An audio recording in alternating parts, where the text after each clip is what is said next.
Okay, let's go to House File 2019 McDonald Annual City Celebration Sales Tax exemptions provided. And since they are 44 and a half miles from here, we certainly want to get the testifiers.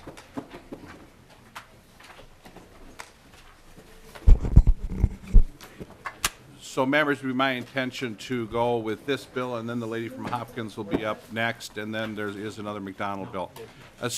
Please present your bill, sir. Thank you, Mr. Chairman. Committee members, always a pleasure to follow Chair Lyncheski, especially after a 1985 bill. It was the year I graduated high school, so you got my support on that one. So, ladies and gentlemen, with me today are two good friends from Delano, Alex Roeser, Chair of the 4th of July Committee, and Jack Lynch, who's co-chair, or past chair of the 4th of July Committee. My bill today, I'm going to just read the overview basically. It provides a tax exemption for a city that designates an annual city celebration for cities with a population of less than 10,000. The exemption covers sales of prepared food, wine, beer sales, admissions to celebrations, and it does exempt bingo and other gambling activities. So with all the city celebrations that happens in this great state of Minnesota, I think that especially those that have a celebration of 5 days or less, it would be good tax policy that we allow these civic groups, the 501c3s, the 501c4s, and the cities to keep more of the money that they collect on popcorn, mini donuts, hot dogs, beer, et cetera, to keep that in the community that goes for nonprofit groups and for charitable great organizations and good deeds in the city. The end of the bill also gives a little amnesty for the city of Delano, which was audited by the Department of Revenue, and with a little glitch, there was a audit that indicated there was supposed to collect sales tax and pay it, but according to state statutes, all 501c3s, if they have a celebration of 5 days or less, are exempt from that sales tax. So that is the end of the bill. And with that, I will refer to my testifier, Mr. Alex Roeser, who is the chairman of the 4th of July Committee. Now, as many of you in this room have heard me talk and mention that Delano has the largest and oldest 4th of July parade in the state of Minnesota. And it happens on July 4th. Yeah, January 5th, yeah. So Okay, that's no shameless plug for the commercial, of course. Okay, before we go into testimony, I will officially call the meeting to order of the House Tax Committee, as we do have a quorum. One announcement, and to Chair Lyncheski and to my friends on the DFL side of the aisle, we do have a bill up tomorrow. It's House File 1972, the Schumacher Revisers Bill, and it's my intention not to just lay that over, but to actually take action on that. So if you could kind of study that in the next 24 hours. If you have amendments to the reviser's bill, if you have questions, you can talk to Michelle Timmons. It's kind of, there's supposed to be nothing controversial in there, so if you find something that gives us heartburn, we can certainly look at removing that part that gives us the heartburn. So that's supposed to be non-controversial, but that is one, I think it's the only one tomorrow that we would actually be taking a vote on. So I want to give you kind of a heads up so you can look at that the next 24 hours.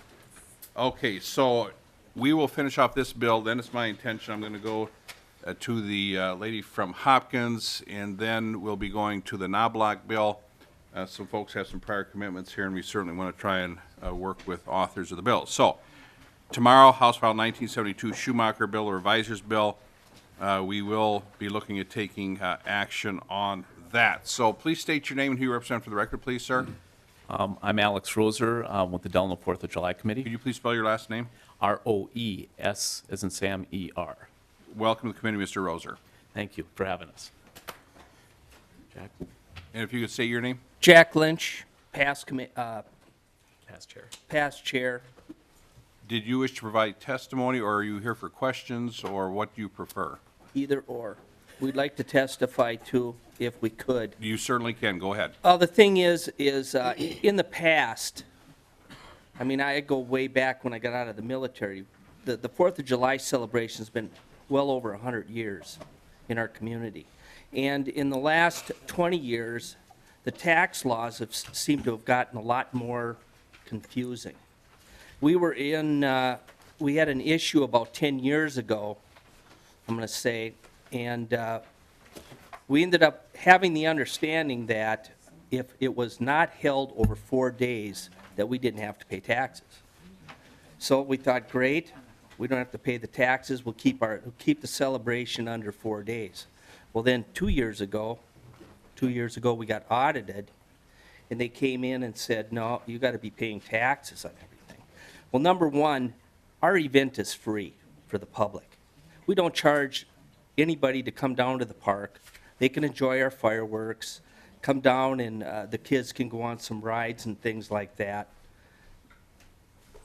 We don't make that much money to where we felt that we should have to be paying all these different taxes. Our money, the Legion is part of one of the organizations. We give a lot of our money away during the year to different events, to the St. Cloud VA Hospital, to the Veterans Club up in around Duluth and stuff like that. We raise the vast amount of money that we give away to the community on the 4th of July. The athletic club is the same way. The sportsman's club is the same way. I mean, that's where we raise our money to give. And now we're hit with a $38,000 fine that's probably going to take us 3 or 4 years to pay. I guess we're here to say, I would hope that you would rethink that. I mean, it's one event, 4 days. That's all we do. And moving forward, I guess I would just like to see the new bill adopted. Thank you, Mr. Roeser. When we talk about the town celebrations, ours, obviously we feel very strongly about ours. It's our hometown. I grew up in Delano, but when we take a look at events all across the state, we were very surprised and to learn that all of a sudden we were not exempt and all of a sudden we owed all of this money. And as we found out, the further we talked with the Revenue Department, that we aren't the only celebration across the state that is going to be audited and that this is going to go on. My concern is not just for us, but for all the little town celebrations across the state. These are the things that make us our communities. These are the things that bring us together and that are important to us. They're things that we pass on to our kids. And adding the tax laws and making it more cumbersome for us to actually run these events and do these things is challenging. And, as we talk about the consequences of this is that, we don't have, quite honestly, we don't have the money to pay that money back. We don't make that type of money over the event. Our entertainment is free, our fireworks are free, our parade is free.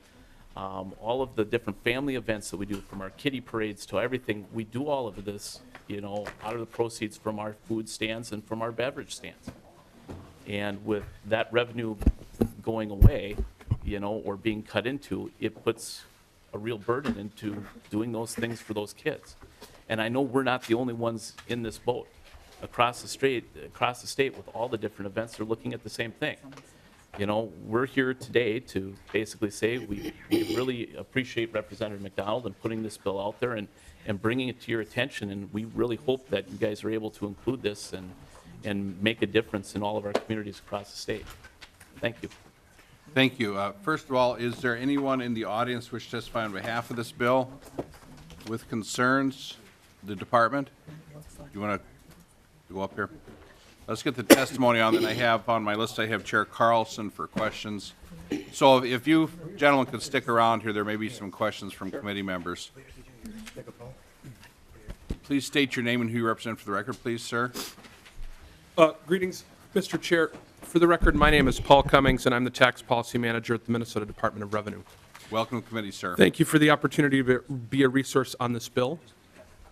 Mr. Chair, I will only be commenting on the portion of the bill that deals with amnesty today, Section 2. This bill creates an amnesty for a nonprofit that organized and ran a city celebration held before July 1st, 2015, on behalf of a group of nonprofit organizations, of which all the net proceeds were distributed to a combination of 501c3 and 501c4 nonprofits. Minnesota statutes, Chapter 270B prevents disclosure of taxpayer identifiable data. Mr. Chair, our vision at the Department of Revenue is that all taxpayers reports, pays, and receives the right amount, no more, no less. This provision would provide one or a few taxpayers a period of retroactive amnesty because sales tax were not collected and remitted as required by statute. So this would treat this entity differently than other businesses and organizations that do follow requirements to collect and remit sales tax. Mr. Chair, as it relates to nonprofits and other charitable organizations, what taxes are asked to be collected, at times that can be complicated. And so as you're looking at this, just looking at all of the various ways in which decisions are made and impacts the types of nonprofits, that would be helpful as well. And I know that you're trying to do that in Section 1, Mr. Chair, as you're relating to city celebrations. Overall, Mr. Chair, we appreciate the opportunity to be a resource and look forward to continuing the conversation about this bill in Section 2 throughout session. Thank you. Mr. McDonald, why don't you grab a chair and join the floor? We'll have everybody up there if there are questions for members. Are there any questions for members? Chair Carlson? Yeah, Mr. Chairman, I've got a couple of questions, or at least one, and then a comment, but maybe this is for the author. Why was a population of 10,000 chosen? Is that the population of Delano or Representative one of the McDonald. other communities that are impacted? Thank you, Mr. Chair. Representative, no, the population of Delano is not 10,000. We're 5,638 approximately, and most of my cities are under 5,000. That seemed to be the threshold of the average city, I suppose, throughout the 800 and some cities throughout the state. I don't have a really good answer for you on that. Well, Mr. Chairman, if I may, then the reason I raised that question, before redistricting, I represented Robbinsdale, and they had one of the oldest celebrations in the state. It's called the Robbinsdale Whiz Bang Day Parade. And Robbinsdale, if I recall correctly, is about 14,000. When you have a cut line here, and I don't know if they go back 100 years, but I do know they go back to the 1920s at least, so they're approaching 100 years probably.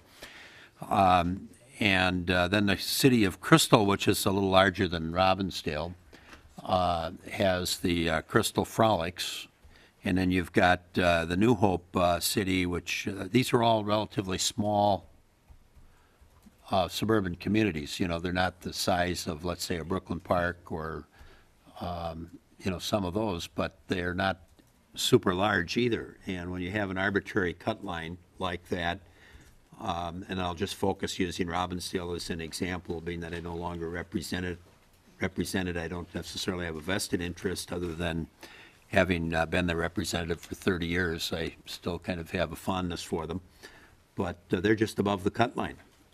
And I think that's a bit problematic. I understand what you're trying to do to help perhaps those smaller communities, but when you have an arbitrary cut line, you leave some out. Representative McDonald? Mr. Chair, Representative Carlson, I completely agree with you. And as a matter of fact, I would like to offer an amendment. At this time, I can't because of the 24-hour rule. I would remind the chair that I do have an amendment to the bill, which I'll have maybe Ms. Dalton read and why it's there. But I am... Representative McDonald, we have no rules. Oh, yeah, that's right. Well, in that case, Well, there's basically one rule. yeah, one rule, your rule. I like it. Okay. Well, I would be friendly if there was a friendly oral amendment and no argument against it as to why we wouldn't want to increase that population. I would accept that. Yeah, well, Carlson? Mr. Chairman, I'm not sure what the appropriate number would be. My biggest dilemma is having a cut line, and perhaps at all, on something like this. I suspect if I threw out 20,000, there'd be somebody that would say, well, we represent a community that's got 21 or 22, so maybe not having any cut line might be the best approach to something like this. With the other criteria, it still narrows it down with the number of days and so on. Is that your amendment then, no cut line? I like it. Just wait, we do have an actual amendment here. What does your A2 amendment do, Representative McDonald? Mr. Chair, I'm going to have Ms. Dalton. Ms. Dalton? Mr. Chair, members of the committee, what the A2 amendment does is it just corrects a cross-reference. There was an A left out of the section. I did catch it, that's right, that's what this is for. Yeah, it's a technical Yes, fix. So, Representative McDonald has moved 2019, we have that before us. Representative McDonald moves the H2019A2 amendment. Any questions? Hearing none, all in favor say aye. Aye. Opposed? Motion prevails. We now have the bill as amended in the shape the author likes. So, Mr. Chairman. Committee, we have a couple options we could look at here. We could remove the 10,000, we could leave it for now, and if we see this bill again, we could work on it.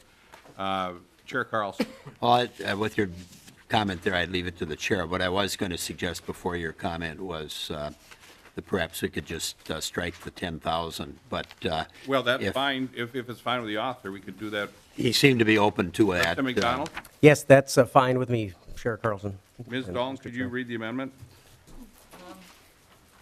to the bill as amended? Mr. Chair. Line the amendment would be, 1.13? Page 1, line 12, delete with A. Page 1, line 13, delete population of less than 10,000. So then it would read, rural charter city may designate one event. Okay.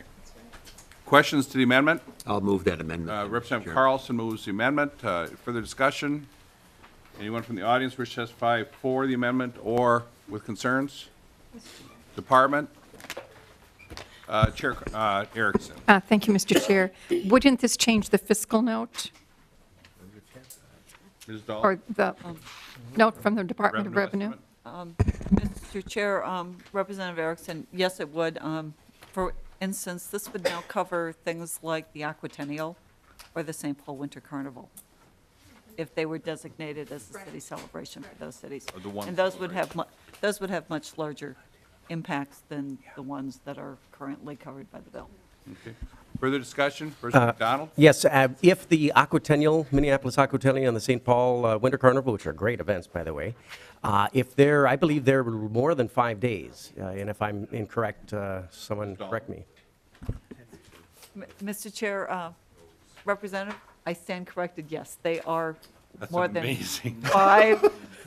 They are more than 5 days currently, although they could change how they structure themselves. Mr. Chair, Yes, Representative Davenport. when a member actually is able to correct staff, don't they have to buy a round of drinks or something? Oh, I think so. You know, treats, something at the next It's meeting? rare. It Yeah, is exactly. extremely rare. It's like a hole-in-one, right? Okay, same thing. Okay. All right, right Thank after you, the Mr. Chair. governor's speech tomorrow. Okay, so with that, further discussion of the amendment, hearing none, all in favor say aye. Aye. Opposed, motion prevails. Any other questions?